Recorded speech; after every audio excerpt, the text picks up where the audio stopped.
Okay, so there's 1 month left until 2026, and I'm not here to tell you to fix your life in the next 30 days. Because just let's be honest, none of us are superheroines or heroes. But what we can do is shift the direction. Not a glow up, not a rerun, more like a tiny recalibration. Because 1% shift every day for the next 30 days over a month till the new year is far more better than New Year, New Me plan. So, a message for the students who are struggling. So, if you're a student and you feel like you've wasted the year 2025, let me tell you this, you are not alone. Everyone looks productive and put together on social media and internet nowadays.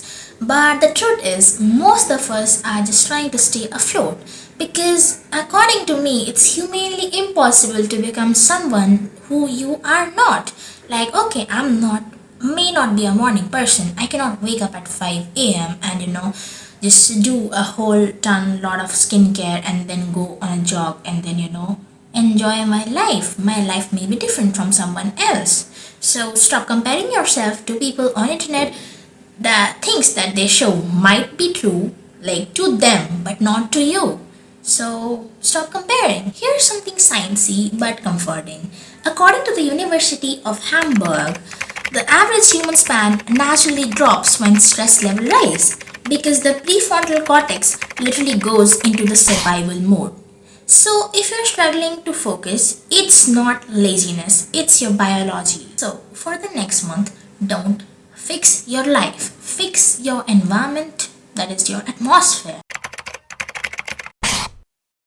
I'm not going to tell you to delete 10 apps because that's insane. I don't might even have 10 downloaded apps on my phone. So yeah, just delete those apps that is no longer serving you purpose or those documents that is no longer serving you purpose. That's the bare minimum that you should be doing to make your space and your online space comforting, clutter free. Clean even one corner of your room because when your space is clutter free you feel nice. So if you have the choice to clean your entire room, like deep clean, you can do it, but at least clean one corner of your room if you think your room is messy. Or maybe put up your wardrobe. It might be not in the perfect shape because mine never is, but yeah, that's actually a good start and you might feel a rush of dopamine for completing one thing. Make your desk function. Okay, let's be honest. Most of us might have seen those Pinterest and YouTube things where those desks or the workstations are elaborately and lavishly decorated, like with figurines and posters and maybe even lighting. Okay, this might be kind of comforting and engaging for some people, but a person like me who gets kind of distracted by just staring at an empty wall, nothing on that, can actually be distracted by those figurines on the desk and posters, and the lighting might not be lighting, but the point is that everyone cannot do that. And we should actually stop comparing ourselves to the people who are being shown up on the internet because we are not them, as I just said. So we should not compare ourselves and try to make our desks cute because sometimes making your desks cute can actually make you way more distracted than you were when you had a normal desk with only books over there and only your laptop or the screen from which you study or no screen at all. So that's not something called romanticizing studying. Romanticizing studying means romanticize according to yourselves. It may be completely black aesthetic or maybe nothing, minimalistic, or maybe elaborate things on the desk, and it depends on different person, so you should not copy anyone. Okay, so the last thing, this is kind of a very common thing. Put your phone in the next room or in a drawer, or nowadays you have gotten like those gizmos in which you can actually put your phone and lock it in for a few hours. That's kind of doesn't make sense to me because sometimes we need our phone. Because if our parents are out and they are calling up, how are you gonna pick up? Or you have to get something from your friends. You have asked for work. So this is kind of impossible in certain cases. So you have to actually try to do a kind of a phone detox where you're just putting the phone in front of you and you are stopping yourself from actually touching it. because that's a good practice. If you have, you don't have the situation where you can put your phone into another room, what will you do in that situation? Are you gonna scroll on your phone? Because that doesn't make sense. You can actually keep it aside your workstation, but keeping that phone in other room kind of doesn't make sense to me, because I sometimes need my phone. I'm doing a math equation, I don't understand it, and maybe I have kept it for revising it later. But the point is, I might require the phone at the time because I'm doing some kind of thing that I have to do that time. So if I'm just looking up at a math equation, I have to solve it then and there. So I might need my phone for using Google Lens. So yeah, try to do dopamine detox with your phone. That's the phone detox. Otherwise, it's actually, you can keep your phone in the other room if you are actually distracted by your phone, because some people might be distracted by their laptops or iPads as well. So that actually doesn't make sense to me. A message for the toppers who are struggling right now.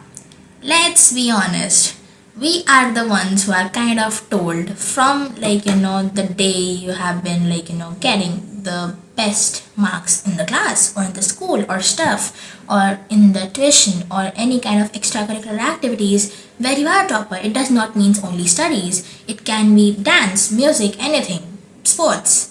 So yeah, it kind of hurts when you are not the topper anymore, but the only thing that actually keeps us back is thinking about that thing again and again, and not thinking about the comeback. Like, if you start studying right now as well, you might improve in 7 days, because once you were a topper, which means that you have that understanding capabilities and you know that you have to achieve what kind of a goals. So you actually, instead of comparing or being envious of the person who is the topper right now, you should actually start studying. And this is kind of a message to me, because I'm that kind of person. Not being envious of the one who is topper, but being, ashamed of me not being the topper anymore. So this kind of hurts, but we have to understand that this is what is required to become the topper again. It's not your brain doesn't want to study, it's basically the fatigue that we have got from comparing ourselves to others. Because first things first, the society expects a lot from us, because you were the topper, you have to be the topper. That's one pressure. The second pressure can be up in the parental form, like, okay, your parents think that you are the topper, you will be the topper. So that kind of hurts. And your satisfaction as your ego, I would say, like, I used to be a topper, I am no longer a topper, I'm useless. So these are the three kind of things, and many more things as well, that actually keeps us back from actually making or planning our comebacks. So we should kind of keep this aside when we are studying, and actually put a more focus, I should be saying, while studying, because that can actually make us do the comeback that we want to our topper range. Okay, so the cure for this thing is the repetition. I have seen this, that I studied the complete syllabus, like the whole lot of syllabus, and then I sat down to do the PYQs or the questions or anything. And suddenly I know that this question I can do it, but I'm not able to do it because I'm not recalling something, or maybe the formula I forgot, or I know the formula but I guessed it wrong. So the problem here is repetition, like recalling, revision. So we should actually practice paced recalling or paced revision every day for at least 10 minutes from the start, and then it can actually go up to 10, like an hour or two. And if you were that kind of person who actually wants a person along with you, because it's like, for me, it's my mom sits with me for revision, and that kind of makes easy. So if there's some comfort person with whom you should sit, you should actually go and try that now. Might happen that you even don't want to do the revision, but you end up doing 2 hours worth of revision. So that's one tip that I would give, because it resonates well with me. And actually, sometimes doing the questions after seeing the solutions, you might do one of the question, and then the following rest of the questions you might be able to solve by seeing just the solution from the first one, because it kind of resonates with the first question. So you actually will feel good, and you might actually remember the formula that way. So this is tip number 2. Just see the solution for the first question, and then do the rest of the questions in the way that you solved in the first question. The mini reset that actually works. So Are we soft launching something real? Stop chasing that ideal and perfect life. Chase a functional and the real one. Here's the mini December reset that I'll be doing, and you can join me too if you want. Choose one habit that will make your life easier in January, not prettier. Mine is not overthinking because I overthink a lot. Choose one thing to remove, like a toxic routine or a stressful expectation or even an app that does not serves no longer serves your purpose. Choose one thing to restart, a hobby or a subject of your interest. Maybe you're not pursuing that right now, but you can. But that kind of becomes stressful because if your exams are approaching, you are not going to study another subject. Or maybe a workout, something that will make you feel like you. So, no aesthetics, no perfection, just grounding. Journaling, but not the cringe version. Everyone says, oh, journal, but no one tells you how to journal when you're mentally exhausted and don't want to do anything basically, be it journaling. Like, bruh. So, yeah, here's my not so aesthetic brain maintenance journaling. So, there are two types of things. 3-line journaling, if you don't know what to write, just answer these three things. What drained me today? What helped me today? And what do I actually need tomorrow? This is backed by research from the American Psychological Association naming your stressors reduce their intensity by up to 40%. Notifying your brain that you're actually safe calms the amygdala. The second form by which you can actually journal is freestyling, the way that I do. Just pick up any piece of paper or the notebook in which you want to journal or do journaling. Just pick that up and just tell it about your highs and lows of the day, or what made you happy, or what made you sad, or what would you like to change in your day, or the mistakes that you wouldn't repeat in your life or will try to avoid in your life. So yeah, that's the two ways by which you can kind of journal, and that's actually my tip. You can actually follow any kind of journaling that you want to do, but these are the two ways that I think journaling can. Okay, so the next thing, healthy body, mind, and soul, but not the typical advice. I'm not going to tell you those usual things, that is, drink more water or touch grass. You know that, right? So let's talk about some real things that matters at honestly any age. First thing that comes up is body. Your body is not asking for a diet or you to do a fasting. It's asking you to stop exhaustion like it's a personality trait. Just go out for 20 minutes, walk, run, even just be on a phone call with your friends and just go on random walking, jogging stuff. Not for fitness, but because body increases brain cell growth in the hippocampus. Second thing that comes up is mind.